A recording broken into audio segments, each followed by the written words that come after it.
느헤미야 9장을 보면은 유다 공동체의 특별한 집회를 소개하고 있습니다.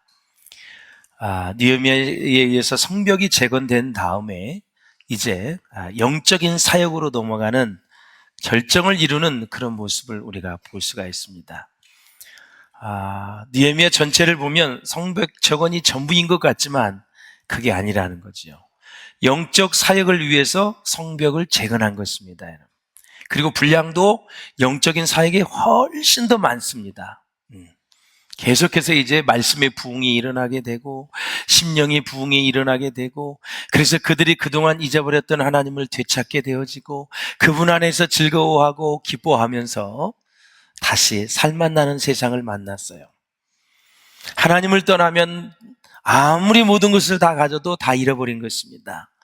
이 세상에는 내놓을 것 없고 배운 것이 없고 가진 것이 없다 할지라도 우리 예수 그리스도 하나님만 내 안에 계시면 우리는 저 천국이 다 나의 것이고 모든 삶이 주 안에서 평안하게 될 줄로 믿습니다. 믿습니까, 여러분? 그래서 이제 초막절 기간이 끝났는데도 이들이 다시 모여서 철저하게 하나님 앞에 엎드려 회개합니다. 왜냐하면 백성들이요, 하나님의 말씀의 능력을 경험했어요. 그 달고 오묘한 말씀을 다시 깨닫기 시작을 했어요. 먹어도 질리지 않는 하나님의 말씀을 다시 그들이 마주하게 되어졌어요. 그래서 지금부터 보는 본문은 다 신바람 나는 본문이에요. 참 놀라워요. 자, 심령의 부흥은 뭐예요? 말씀을 듣는 것입니다, 여러분. 듣고 싶고 읽고 싶고 말씀을 나누고 싶고 그 말씀에 깊이 좀 아주 젖어들기를 원하는 거. 그 심령의 부흥이 말씀을 듣는 데부터 시작이 된 거예요. 오랜 세월 그들이 하나님의 말씀을 듣지 못하니 얼마나 심령이 갈급했을까요, 여러분. 이스라엘 백성들은 에스라가 읽어준 이 성경 말씀에 감동을 받아서 손을 들고 아멘하며 땅에 바짝 엎드려 여호와께 예배를 올려드렸습니다. 이처럼 하나님의 말씀을 들으면 결과물이 뭐냐? 예배가 나오게 되어 있습니다. 말씀을 들으면 그분을 경배하고 싶고 찬양하고 싶고 기도하고 싶고 교회에 가고 싶고 오늘은 또 무슨 말씀을 주시나 기대가 되어지고 오직 하나님께 초점이 참 맞춰지게 돼 있단 말이죠. 그래서 우리가 말씀을 들으면 우리 몸에 진동이 일어나요. 진동이, 땅에 진동이 일어나면 막 땅이 갈라지고 건물이 무너지고 그렇죠. 몸에 진동이 일어나고 변화가 일어납니다. 그래서 마음이 막 말씀을 받을 수 있도록 준비를 하는 거예요. 진동이 일어나는 거예요. 떨림이 일어나는 거예요. 막 가슴이 막 벅차오르고 설레임이 생기고 그 달고 오묘한 말씀에 내 영을 막 깨우고 살찌우게 하고 기쁨이 샘솟고 즐거움이 넘치게 되고 사는 맛이 나고 소망이 생기면서 그 절망스러웠던 일들이 싹 잊어버리게 되어지고 주님 안에서 하나님을 경배하니 이보다 더 좋을 수는 없다. 그 40도가 넘는데 계곡에 가서 물에 담그면 이야, 이보다 더 좋을 수가 없다고 할 수도 있겠지만 그건 육신의 즐거움입니다. 이 영의 즐거움은 그 어느 것도 여러분 비할 바가 없고 어느 것도 그 육신의 즐거움보다도 천배 만배가 더 강한 것이 영혼의 즐거움입니다. 하나님은 영이시기 때문에 우리 하나님으로 인해서 즐거워하는 게 최고 축복이에요. 자, 1절에 보면 이스라엘 백성이 어느 정도 모였는지 한번 보세요. 시작. 그달 20날에 이스라엘 자손이 다 모여 금식하며 굵은 베옷을 입고 티끌을 무릅쓰며. 아멘. 여러분, 우리가 말씀을 보았지만 성벽 재건할 때까지는 얼마나 많은 반대가 있었고 힘들었습니까? 이루 말할 수가 없었습니다.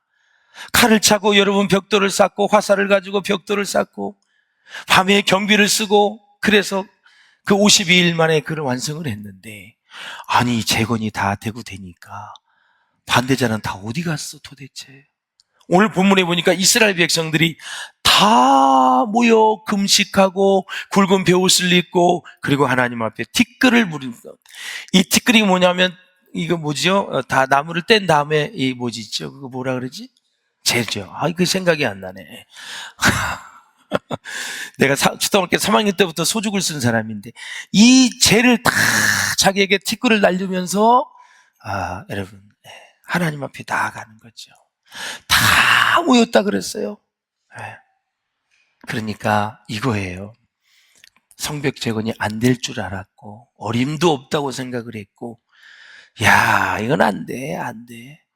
그렇게 생각들을 많이 했었는데 그것도 2년이 걸린 것이 아니라 52일 만에 재건이 되니까 하나님이 일하시는구나, 하나님이 역사하시는구나, 하나님이 함께 하시는구나, 그것을 깨달은 거예요. 그러니까 백성들이 다 나와서 이제 하나님 말씀을 듣기를 원했다. 말씀을 듣는 순간 하나님이 베풀어 주신 은혜를 깨닫기 시작을 합니다. 무릎을 꿇고 얼굴을 땅에 대고 아멘 아멘 하면서 하나님이 주신 말씀을 막 듣고 찬양을 하는 거예요.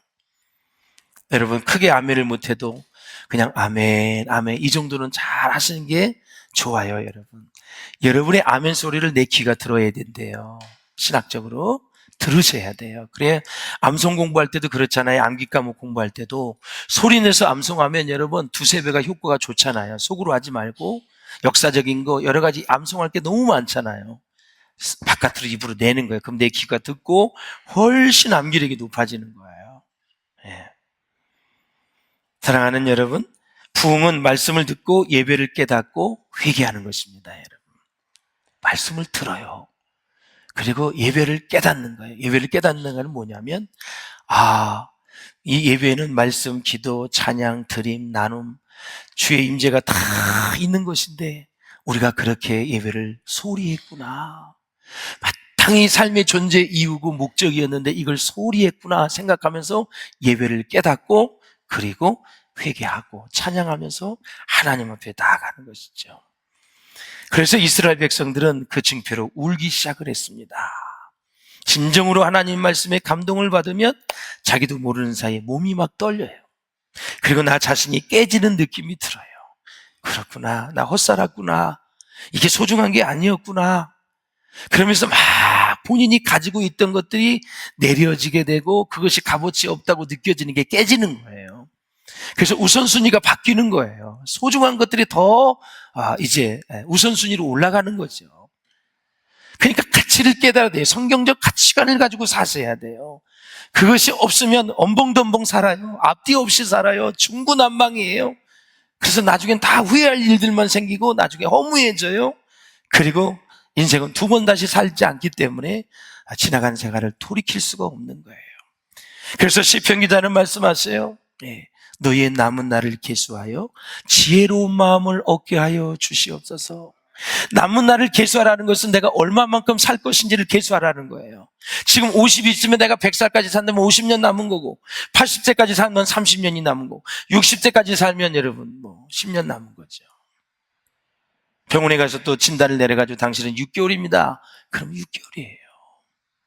언제까지 살 수 있을지 아무도 모르는데 시편 기자는 남은 날을 계수하면서 지혜로운 마음을 얻게 해달라는 것은 네가 먼저 해야 될 일이 무엇이고 우선순위가 무엇인지를 알아서 하나님이 기뻐하시는 일들을 먼저 하라라는 사실이죠.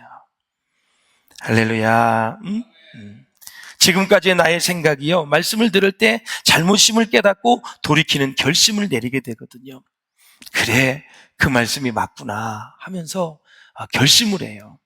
그래서 예배도 소중히 여기게 되어지고 기도해도 소중히 여기게 되어지고 이웃사랑하는 것도 너무너무 귀하게 여겨지고 나에게 주신 직업도 천직으로 생각하고 열정을 다하는 거죠. 날씨는 무덥지만 하나님이 내게 직업을 주고 직장을 주었다는 게 얼마나 감사해요. 날마다 눈을 떠서 일할 수 있다는 것이 얼마나 귀한 일이에요. 사람이 살다 보면 실수도 할 수 있고 어려운 일을 당할 수 있고 고난을 당할 수 있는데 중요한 것은 하나님께 대한 초점을 잃어버리면 안 된다라는 거죠. 2절을 한번 같이 보실까요? 시작. 모든 이방 사람들과 절교하고 서서 자기의 죄와 조상들의 허물을 자복하고. 아멘. 이방 사람들과 절교를 했다는 것은 이방 사람이 섬기는 신을 섬기지 않기 위해서 이제는 더 이상 그 사람들과 교제하지 않는다, 그 뜻이에요. 그래서 언제나 사랑은 선택을 요구하잖아요. 그리고 그 선택은 선택하지 않는 모든 것들에 대한 포기를 전제를 하는 거예요. 두 사람이 마음에 드는 사람이 있어요. 그럼 이 사람을 선택하려면 반드시 한 사람은 포기를 해야 되는 거죠. 두 사람하고 같이 살 수가 없고요. 친구도 마찬가지예요. 예. 무엇이든지 마지막 사랑의 선택은 포기를 요구하고 있는 거예요. 내가 하나님을 사랑한다, 그분을 사랑하기로 딱 결심을 내리는 순간 내가 이제까지 가지고 있었던 우상에 대한 개념들, 그리고 잘못된 것들을 싹 내려놓고 하나님께만 집중해야 된다라는 사실이죠. 이렇게 유다 백성들은 말씀을 깨닫고 은혜를 받으면서 이방인들과의 관계를 끊어버렸어요. 사실 관계를 끊으면 이제까지 누렸던 모든 기득권을 다 내려놓을 수밖에 없는 거고, 좋았던 관계가 원수지간이 되었기 때문에 그 사람들을 통해서 공격을 받을 수도 있어요. 손해를 볼 수도 있어요. 그럼에도 불구하고 유다 백성은 이제 이방인을 의지하지 않겠다는 마음을 잡고 정리를 했어요. 사랑하는 여러분, 우리가 진정 하나님을 위해서 포기할 것이 있다면 무엇일까 한번 생각해 보았으면 좋겠어요. 언제나 하나님께 집중하면 우리에게 주시는 축복이 있어요. 생명과 진리의 삶을 풍성하게 누릴 수 있다. 사실 이렇게만 얘기하면 생명을 누리는 게 뭔가, 진리를 누리는 게 뭔가, 생명은 하나님이 주신 거거든요. 생명을 소중하게 귀하게 여기는 게 누리는 거예요. 할렐루야. 우리의 신앙도 마찬가지입니다. 겉모습만 그럴듯하고 사실 말씀대로 살지 못하는 경우가 너무 많이 있습니다. 사람의 눈은 속일 수 있을지 몰라도 하나님의 눈은 속일 수가 없어요. 그래서 부흥은 말씀을 듣는 것이고, 개혁은 형식과 전통을 돌이키는 거예요. 여러분, 부흥은 말씀을 듣는 데서 시작되는 거예요. 그 두 번째, 개혁은 우리 이동한 형식이 있잖아요. 그동안 전통이 있었잖아요. 그것을 다시 이 시대에 맞게, 우리의 세부대에 맞게 돌이키는 거예요. 말씀은 없이 그냥 막 개혁한다는 게 아니에요. 먼저 말씀을 듣는 거예요. 하나님께서 우리 교회를 향한 원하시는 것이 무엇인가? 나를 향하게 하나님께서 원하시는 것이 무엇인가? 우리 순식구들을 통해서 하나님이 하시기를 원하시는 게 무엇인가? 남전도 여전을 통해서, 장로회를 통해서, 안수집사를 통해서, 권사회를 통해서 하나님이 원하시는 것이 무엇인가? 듣고 그 다음에 우리가 이제 체제가 여러 가지 형식과 시스템, 이런 모든 행정, 이런 것들을 이 시대에 맞게끔 합리적으로 바꾸는 거죠. 말씀은 믿음으로 받는 거고 생활은 합리적으로 해야 돼요, 여러분. 하나님은 합리적인 것을 무시하지 않아요. 그 일을 잘하는 사람이 적저적소에 배치가 되어져서 그걸 효율적으로 하는 것을 하나님이 원하시는 거예요. 그래서 우리 교회 모든 사역들이 거기에 다 배치가 되어져서 그렇게 사역을 하고 있잖아요. 할렐루야. 그래서 평신도뿐만이 아니라 우리 영적인 지도자들이 맡은 바 사역의 책임을 다하고 성실하고 겸손하게 교회를 섬겨야 된다. 그래서 말씀을 들으면 보이지 않던 죄들이 눈앞에 보이게 되는 거예요. 하나님의 말씀은 여러분 언제 열리게 됩니까? 내 믿음과 영적인 상태만큼 열리게 되어 있어요. 여러분이 하나님의 말씀을 듣고 큰 은혜를 받는 순간순간이 될 수 있기를 주의 이름으로 축원합니다. 17절을 보십시오. 그러나 주께서는 용서하시는 하나님이시라. 은혜로우시며 긍휼히 여기시며 더디 노하시며 인자가 풍부하심으로 그들을 버리지 아니하셨나이다. 하나님은 한 번도 우리를 버리지 않았는데 우리 무지막지한 인간은 하나님을 너무너무 많이 버리고 있어요. 하나님을 버리지 마세요, 여러분. 하나님은 우리를 얼마나 사랑하시는지 하나님의 성품이 단어를 보면 알 수가 있어요. 한 주간 이 말씀을 묵상하며 예전에 신학 공부할 때 했던 생각이 났어요. 용서, 은혜, 긍휼, 더디 노함, 풍부한 인자, 헤세드.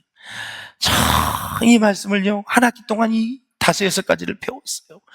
용서가 뭔지 20-30권의 책을 통해서, 은혜가 뭔지 수십 권의 책을 통해서, 긍휼이 뭔지, 더디 노함이 뭔지, 풍부한 인자가 뭔지를 배우면서 저는 하나님의 사랑에 녹아들기 시작을 했어요. 너무너무 은혜가 되어지는 거죠. 오늘 한 구절의 말씀에 이 5 단어가 다 나와요. 얼마나 유다 백성들을 사랑하시는지, 선택한 백성을 얼마나 사랑하시는지, 잠깐 눈물을 흘리며 회개하며 기도하니까 하나님이 너무너무 기쁘셔가지고 은혜 주시고 용서해 주시고 노하기를 더디하시고 헤세드 인자를 베풀어 주셔서 다시 자기 백성을 삼아 주시고 버리지 아니하였노라 그랬어요. 언제나 말씀은 하나님께 우리로 하여금 무릎을 꿇게 합니다. 그리고 느헤미야처럼 기도는 믿음을 뿌리내게 해요. 말씀의 은혜가 되어지면요, 저절로 무릎을 꿇어요. 그리고요, 느헤미야처럼 기도는 우리의 믿음을 뿌리내리게 해요. 흔들려도 절대 기도하는 사람 여러분 망하지 않습니다. 하나님 붙잡아 주십니다. 할렐루야. 사랑하는 여러분, 그래서 신앙생활이 뭐예요? 신앙생활이 과거를 돌이켜 하나님의 은혜를 다시 깨닫게 하고 그 사실을 확인하고 미래를 바라보는 것이 바로 신앙생활이에요. 저는 고등학교 1학년 4월에 예수를 믿었어요. 예수를 만났어요. 예배 때 말씀을 듣고 죄인임을 깨닫고 눈물 콧물 뒤범벅이 되어 회개하면서 주님을 영접했어요. 불세례를 받고 설교하는 한상까지 보게 되었어요. 그때로부터 저는 하루 종일 말씀에 붙들려서 정말 전도서를 막 읽고 잠언서를 읽고 시편을 읽고 창세기를 읽고 진짜 말씀의 삼매경에 빠졌어요. 중간고사 기말서가 다가오는데 너무너무 말씀이 은혜가 되어져 가지고 저녁 6시부터 10시까지 그냥 잠언서, 그 다음에 전도서, 시편을 계속 읽고 있는 거예요. 내일이 시험인데도 너무나 말씀이 달고 좋은 거예요. 막 그냥 그때 막 성령의 불이 임하고, 와, 이런 말 할 수가 없었어요. 그런데 제가 한 달 동안 말씀을 읽지 않는 적이 있었어요. 너무 하나님께 실망한 거예요. 어디서? 아브라함 창세기를 읽는데 100세에 난 아들을 드리라는 거예요. 드리라는 건 좋은데 사람을 다 각을 떠서 불에 태워서 죽여서 번제로 드리라는 거예요. 나는 거기서 말씀이 막혔어요. 야, 이런 무자비한 하나님, 도대체 어떻게 된 하나님이야?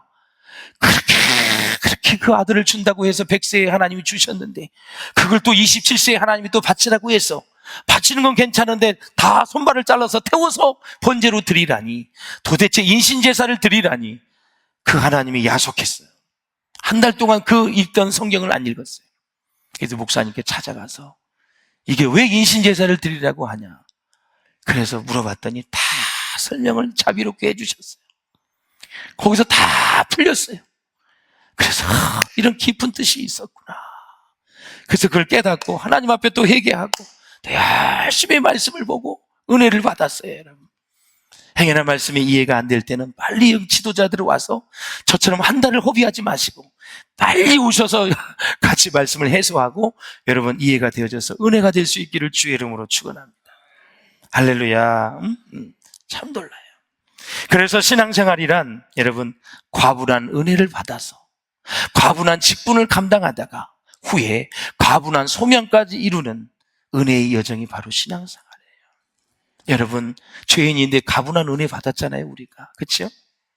과분한 직분, 목사, 강도사, 전도사, 여러분 장로, 권사, 안수집사, 집사, 과분한 직분을 감당하다가 후에 과분한 소명, 사역, 하나님이 일거리까지 주셨어요. 그걸 이루면서 가는 것이 하나님이 주신 순례자의 은혜의 여정이다라는 사실이에요. 다 과분해요. 직분도 과분하고 은혜도 과분하고 내 사역도 과분해요. 너무나 우리를 과대평가해 주시는 하나님, 그분 안에서 여러분 충성스럽게 사명을 감당하는 우리 모두가 될 수 있기를 주의 이름으로 축원합니다. 근데 이스라엘 백성, 유다 백성이 듣지 않아요. 30절 봅니다. 30절 시작. 주의 선지자들을 통하여 주의 영으로 그들을 경계하시되 그들이 듣지 아니하므로 그랬습니다. 수많은 선지자를 통해서 말씀을 해도 듣지 않았습니다. 지혜로운 자는 고생을 자초하는 어리석은 그런 반항을 선택하지 않지요. 그러므로 하나님을 기뻐하고 사랑하는 것이 우리의 삶의 존재의 이유와 목적이 되어야 될 줄로 믿습니다. 여러분, 하나님을 기뻐하고 사랑하는 것이 우리의 삶의 존재와 이유와 목적이 되어야 될 줄로 믿습니다. 신앙이 회복되려면 그래서 먼저 받은 은혜를 헤아려 보아야 됩니다. 내가 얼마나 많은 은혜를 받았는가. 두 번째, 자신의 죄를 분명히 깨달아야 됩니다.